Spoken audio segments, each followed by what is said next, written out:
semua, Shalom dan salam damai Kristus untuk kita semua. Bertemu kembali dengan Ibu Maria Jenny Alsyana dalam pelajaran pendidikan agama Katolik dan budi pekerti di kelas 12 IPS. Nah, anak-anak, Ibu harap kalian bisa baca dengan baik dan tetap semangat. Anak, jika materi kita pada minggu yang lalu kita membahas tentang dialog dan kerjasama dengan umat Kristen, maka materi kita kali ini kita akan membahas tentang dialog dan kerjasama antar umat beragama, yaitu agama Hindu, agama Buddha, Konghucu, dan agama-agama lainnya. Sekarang kita akan membahas tentang agama Hindu. Nah, anak-anak, agama Hindu ini tiba di Indonesia pada abad pertama Masehi, bersamaan waktunya dengan kedatangan agama Buddha, yang kemudian menghasilkan sejumlah kerajaan Hindu-Buddha seperti Kutai, kemudian Mataram, dan juga Majapahit. Yang pertama, kita akan melihat aliran dalam agama Hindu. Dalam agama Hindu terdapat banyak aliran dan kelompok. Salah satunya yang ada di Indonesia, yang sejak Mahasabda Parishada Hindu Dharma Indonesia atau PHDI pada tahun 1993 disebut agama Hindu Dharma. Kemudian yang kedua, ibadat.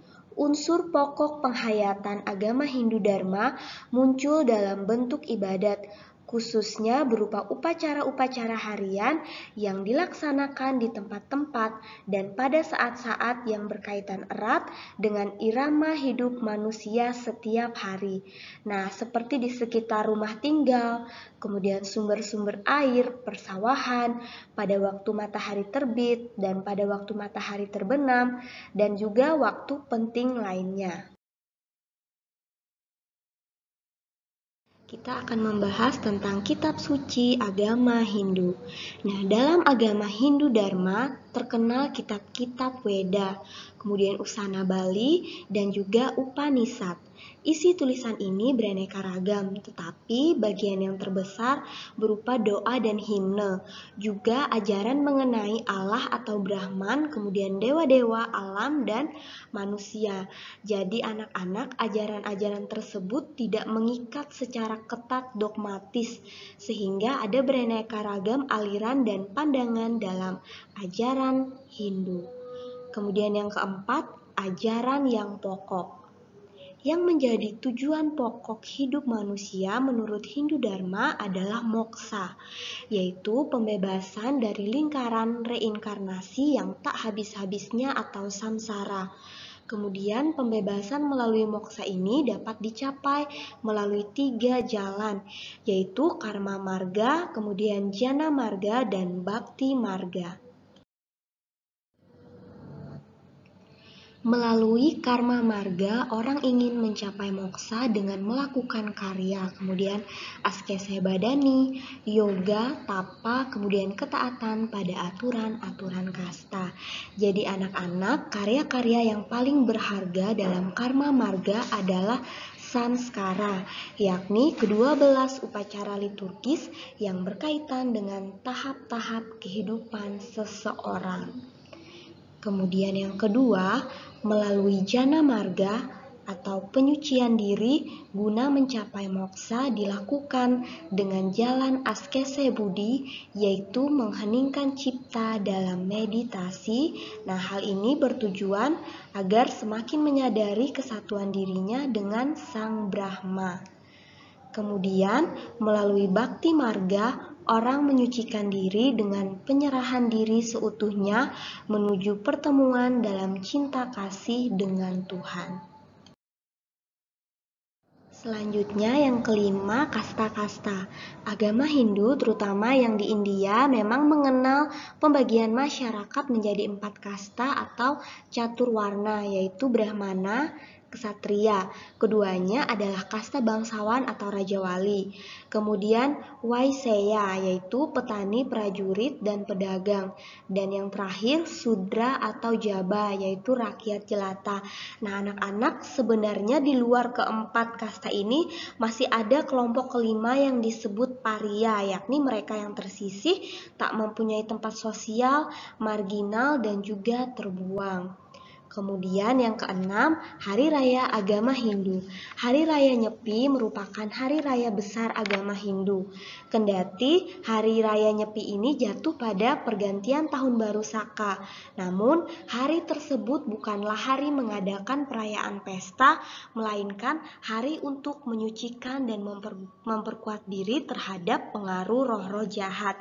Jadi anak-anak, biasanya pada hari raya Nyepi umat Hindu itu dilarang untuk menyalakan api, kemudian melakukan pekerjaan, kemudian berpergian dan melangsungkan hubungan seks. Nah, selain hari raya Nyepi juga ada hari raya lain, yaitu hari raya Galungan ya, yang jatuh pada hari Rabu Kliwon, dan juga Wuku Dungulan ya, yaitu setiap 210 hari sekali yang bertujuan untuk memohon kehadapan Ida Sang Hyang Widi, kemudian Batara Batari, dan para leluhur agar pemujanya dianugerahi keselamatan dan juga kesejahteraan. Selanjutnya kita akan melihat tentang agama Buddha. Nah, anak-anak, Buddha merupakan agama tertua kedua di Indonesia yang datang pada sekitar abad ke-6 Masehi. Sejarah Buddha di Indonesia berhubungan erat dengan sejarah Hindu. Sejumlah kerajaan Buddha telah dibangun sekitar periode yang sama, seperti Kerajaan Sailendra, kemudian Sriwijaya, dan juga Mataram. Nah, kedatangan agama Buddha itu telah dimulai dengan aktivitas perdagangan yang dimulai pada awal abad pertama melalui jalur sutra antara India dan Indonesia. Kemudian sejumlah warisan yang dapat kita temukan di Indonesia yaitu mencangkup Candi Borobudur di Magelang dan patung atau prasasti dari sejarah kerajaan Buddha yang lebih awal. Nah, yang pertama kita akan melihat tentang Siddhartha Gautama. Agama Buddha adalah sebuah agama dan filsafat yang berasal dari anak benua India, yang meliputi beragam tradisi kepercayaan dan praktik yang sebagian besar berdasarkan pada ajaran yang dikaitkan dengan Siddhartha Gautama, yang secara umum itu dikenal sebagai Sang Buddha. Berarti yang telah sadar, dan dalam bahasa Sanskerta dan Pali. Jadi anak-anak, Sang Buddha itu hidup dan mengajar di bagian timur anak benua India dalam beberapa waktu, yaitu antara abad ke-6 sampai abad ke-4 sebelum Masehi. Kemudian beliau juga dikenal oleh para umat Buddha sebagai seorang guru yang telah sadar atau tercerahkan, yang membagikan wawasannya untuk membantu makhluk hidup mengakhiri ketidaktahuan atau kebodohannya, kemudian kehausan atau nafsu rendahnya, dan lain sebagainya. Selanjutnya, kitab suci agama Buddha. Setiap aliran Buddha berpegang kepada Tripitaka sebagai rujukan utama karena di dalamnya tercatat sabda dan ajaran Sang Hyang Buddha Gautama. Jadi anak-anak pengikutnya ini kemudian mencatat dan mengklasifikasikan ajarannya ini ke dalam 3 buku ya, yaitu yang pertama Sutta Pitaka atau khotbah-khotbah Sang Buddha, kemudian Vinaya Pitaka yaitu peraturan atau tata tertib para biksu, dan yang ketiga Abhidhamma Pitaka yaitu ajaran hukum, metafisika, dan psikologi. Selanjutnya kita akan melihat inti ajaran agama Buddha. Inti ajaran agama Buddha mengenai hidup manusia tercantum dalam Catur Arya Satya yang berarti 4 kasunyatan atau kebenaran mulia. Yang pertama yaitu dukkha satya, yaitu hidup dalam segala bentuk penderitaan. Kemudian samudaya satya, yaitu penderitaan disebabkan karena manusia memiliki keinginan dan nafsu. Kemudian Nirodha Satya, yaitu penderitaan itu dapat dilenyapkan atau moksa, dan orang yang mencapai nirwana atau kebahagiaan dengan membuang segala keinginan dan hawa nafsu. Dan yang terakhir, Marga Satya, yaitu jalan untuk mencapai pelenyapan penderitaan, sehingga dapat masuk ke dalam nirwana adalah 8 jalan utama, yaitu asta, arya, dan marga, yaitu keyakinan besar, kemudian pikiran yang benar, perkataan yang benar, perbuatan yang benar, kemudian penghidupan yang benar, kemudian daya upaya yang benar, dan perhatian yang benar, serta semedi yang benar.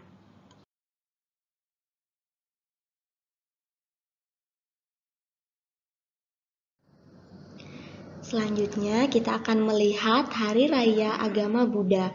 Agama Buddha memiliki beberapa hari raya penting, yaitu Waisak, Katina, kemudian Asada, dan Magha Puja. Kalau di Indonesia, Hari Raya Waisak ini dijadikan sebagai hari libur nasional. Selanjutnya, kita akan melihat pandangan gereja tentang agama Hindu dan Buddha. Gereja Katolik tidak menolak apapun dalam agama-agama tersebut yang dianggap sebagai yang benar dan suci. Dengan sikap hormat yang tulus, gereja merenungkan cara-cara bertindak dan hidup, kemudian kaidah-kaidah serta ajaran-ajaran yang memang dalam banyak hal berbeda dari apa yang diyakini dan diajarkannya sendiri. Tetapi tidak jarang toh juga memantulkan sinar kebenaran yang menerangi semua orang. Namun gereja tidak hentinya mewartakan dan wajib mewartakan Kristus, yakni jalan kebenaran dan hidup. Bisa kalian bandingkan dengan Injil Yohanes bab 14 ayat yang ke-6. Nah, dalam dia manusia menemukan kepenuhan hidup keagamaan, dan dalam dia pula lah Allah mendamaikan segala sesuatu dengan sendirinya. Selanjutnya, maka gereja mendorong para putranya supaya dengan bijaksana dan penuh kasih melalui dialog dan kerjasama dengan para penganut agama lain sambil memberikan kesaksian tentang iman serta peri hidup Kristiani, mengakui, memelihara, dan mengembangkan harta kekayaan rohani dan moral serta nilai-nilai sosio-budaya yang terdapat pada mereka. Selanjutnya, kita akan melihat tentang agama Konghucu. Yang pertama, pendiri agama Konghucu. Konghucu adalah nabi dan pendiri agama Konghucu. Ia lahir di kota Tsou di negeri Lu, di daratan Cina. Ia ditinggalkan oleh bapaknya ketika berusia 3 tahun dan pada usia 26 tahun ibunya juga meninggal dunia. Sejak kecil, ia suka berdoa. Dalam permainan dengan teman sebayanya, ia juga suka memerankan diri sebagai seorang yang memimpin doa. Dan pada masa mudanya, ia sangat berhasil dalam tugasnya di Dinas Pertanian dan Peternakan. Ia berhasil menciptakan kehidupan masyarakat yang adil dan makmur. Nah, jadi anak-anak, Konghucu ini tumbuh menjadi seorang yang sangat jujur, kemudian hidup sederhana dan suka memberi nasihat kepada orang lain. Ia juga dikenal sebagai guru dan pemimpin yang bijaksana. Kemudian, ajaran-ajaran Konghucu terus dipelihara oleh pengikutnya dan dihayati secara pribadi sebagai jalan hidup. Yang kedua, inti ajaran Konghucu. Konghucu sangat mementingkan ajaran moral. Jika setiap orang dapat mengusahakan keharmonisan dengan sesama, dengan alam, dan dengan Tuhan, maka akan tercipta perdamaian Allah. Tujuan hidup yang dicita-citakan dalam Konghucu adalah menjadi seorang kuncu atau manusia budiman. Nah, jadi anak-anak, seorang kuncu adalah orang yang memiliki moralitas tinggi yang mendekati moralitas sang nabi atau Konghucu. Dan agama Konghucu sangat menghormati arwah leluhur. Tuhan yang Maha Esa disebut Tuhan. Yang ketiga, Hari Raya Agama Konghucu. Imlek adalah hari raya umat Konghucu. Imlek merupakan hari pergantian tahun atau tahun baru Cina dan Tiongkok. Nah, jadi anak-anak, kalau di Indonesia, hari raya ini juga ditetapkan sebagai hari libur nasional, yaitu sejak pada masa pemerintahan Presiden Abdul Rahman Wahid atau Gus Dur dan Megawati Soekarno Putri. Kemudian yang keempat, agama Konghucu di Indonesia. Agama Konghucu pada zaman pemerintahan Presiden Soekarno itu sudah diakui sebagai agama resmi di Indonesia. Nah, selanjutnya anak-anak, setelah kita melihat beberapa agama yang sudah kita bahas, mulai dari agama Islam, agama Kristen Protestan, kemudian agama Hindu, Buddha, dan Konghucu, sekarang kita akan melihat tentang agama asli dan aliran kepercayaan yang ada di Indonesia. Yang pertama, agama asli. Agama asli masih tetap berpengaruh secara mendalam pada hidup keagamaan banyak orang yang telah menganut salah satu agama yang ada di dunia, khususnya agama Kristen dan Katolik. Unsur ajaran kosmis dari agama-agama aslilah yang masih cukup banyak terdapat dalam hidup keagamaan orang Indonesia di berbagai daerah. Kemudian kita akan melihat dasar dan ajaran. Dasar yang mendalam dari agama-agama suku adalah dongeng-dongeng mengenai ciptaan yang di dalamnya terdapat hubungan kealahan dengan ciptaan. Nah, jadi anak-anak dalam agama asli atau suku inilah pada umumnya timbul kepercayaan bahwa tidak hanya manusia saja yang berjiwa, tetapi tumbuh-tumbuhan dan hewan juga. Oleh karena itu, mereka sangat menghormati alam. Kemudian, sebagian besar agama-agama asli juga percaya bahwa seseorang yang telah meninggal itu bisa tetap berhubungan dengan para anggota suku yang masih hidup. Orang-orang yang sudah meninggal tersebut juga masih mempunyai pengaruh yang langsung dan kuat atas orang-orang yang masih hidup. Kebanyakan dari mereka juga mengenal imam-imam yang bertugas mempertahankan hubungan orang-orang yang masih hidup dengan nenek moyang, kemudian dewa-dewa, jin-jin, dan juga setan-setan. Nah, anak-anak, selanjutnya kita akan melihat beberapa contoh agama-agama asli yang ada di Indonesia. Yang pertama yaitu Lerawulan Tanah Ekan di Flores Timur dan Lembata. Kemudian Wiwitan di Sunda, Aluk Todolo di Sulawesi, Sabulungan di Mentawai, Merapu di Sumba, dan Kaharingan di Kalimantan, dan masih banyak lagi yang lainnya. Kemudian, aliran kepercayaan, dasar dan ajaran. Aliran kepercayaan dalam dokumen Nostra Aetate juga disebut sebagai kepercayaan terhadap Yang Maha Tinggi.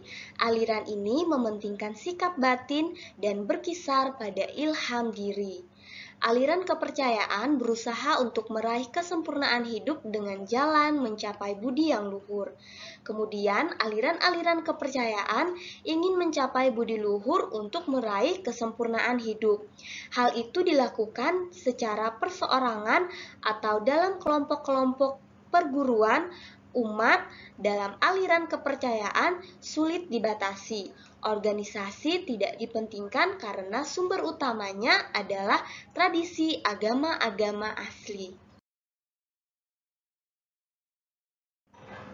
Lalu, bagaimana sikap Gereja Katolik tentang aliran kepercayaan dan agama asli? Sikap Gereja Katolik terhadap aliran kepercayaan dan agama asli sejak Konsili Vatikan II, gereja dengan penuh keyakinan menegaskan bahwa iman dan wahyu orang Kristen dapat bersifat menyelamatkan, dan bahwa gereja harus menolak semua sarana yang memaksa dalam pewartaan imannya.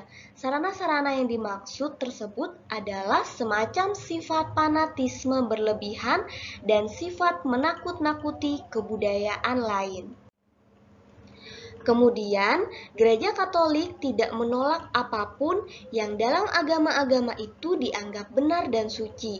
Dengan sikap hormat yang tulus, gereja merenungkan cara-cara bertindak dan hidup, kemudian kaidah-kaidah serta ajaran-ajaran yang memang dalam banyak hal berbeda dari apa yang diyakini dan diajarkan sendiri. tetapi tidak jarang memantulkan sinar kebenaran yang menerangi semua orang, terdapat dalam dokumen Nostra Aetate artikel yang kedua. Thank you and God bless us. Baik anak-anak, demikianlah materi yang dapat Ibu sampaikan dalam pertemuan kali ini. Semoga apa yang Ibu sampaikan dapat bermanfaat bagi kalian semua. Sampai berjumpa kembali di pertemuan yang selanjutnya. Tetap semangat dan jangan lupa jaga kesehatan. Sampai jumpa.